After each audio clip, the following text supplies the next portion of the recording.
After months of demonstrating his power and authority through miracles, casting out demons, forgiving sins, and preaching the good news of the kingdom of God, Jesus began to make the slow journey back to Jerusalem.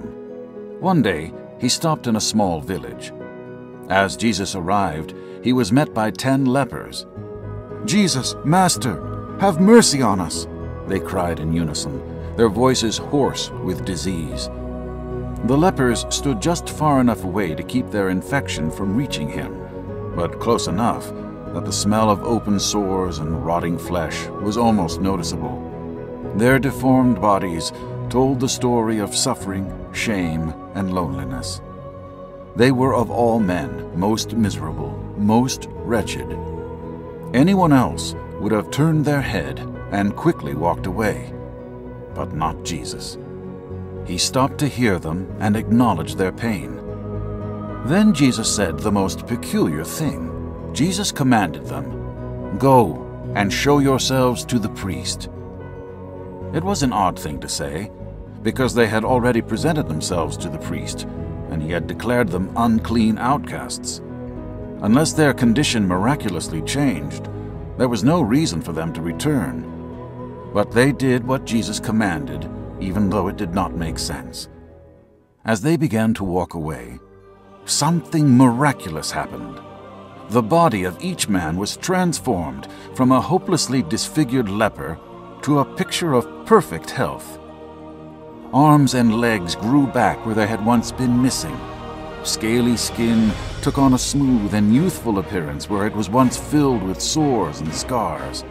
And where there had been blindness, complete vision was now restored. "We are healed!" Their voices rang in youthful joy at what had just happened to them. They continued toward the temple without even glancing back to acknowledge their healer, except for one. This one leper stopped, looking again at his hands and feet and his new complexion. He was amazed by his transformation, and so overcome with gratitude toward the great healer, he began praising God with a loud voice.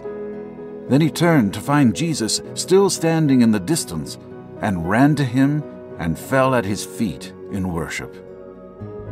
This true-life demonstration was a lot like a parable, so Jesus began to teach its meanings with questions. Didn't I heal 10 lepers? Where are the other 9? Is this foreigner the only one who returns to give me praise? You see, the others were glad to be healed, but only one returned and embraced Jesus as the one who healed.